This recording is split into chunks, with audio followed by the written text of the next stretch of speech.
দেখেন, আমি এটা অনেকবার বলেছি যে একজন যিনি শুধু পেটের দায় যে কোনো মতে নিজে খেতে পারছেন না অথবা বাচ্চাটাকে খাওয়াতে পারছেন না, এই জন্য নিজের শরীরটাকে অন্যের কাছে বিক্রি করে দিচ্ছেন, এই লজ্জা আমার থাকা উচিত যে আমার দেশে একজন নারী শুধু পেটের দায় সন্তানকে খাওয়ানোর জন্য শরীরটা বিক্রি করছেন, আর আমি তার বেশ্যা ডাকি। আবার আমাদের তো মরে যাওয়া উচিত লজ্জায়। যে অন্য কোনো কারণে পতিতাবৃত্তি করে তার তো পক্ষ নেওয়ার কোনো কারণ নাই, কিন্তু এমন অনেক মানুষ আছে, আপনি রাতে বের হয়ে দেখেন বাচ্চার বুকে খাবার দিতে পারেন না।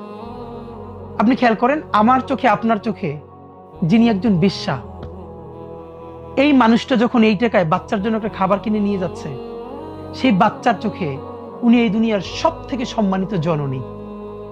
একজন নারীকে দুটো চোখে, একজন তার কাছে জননী আর আমার চোখে বেশ্যা। একটা বিশ্বাস করেন ন্যূনতম বৈষম্যহীন ইনসাফের সমাজ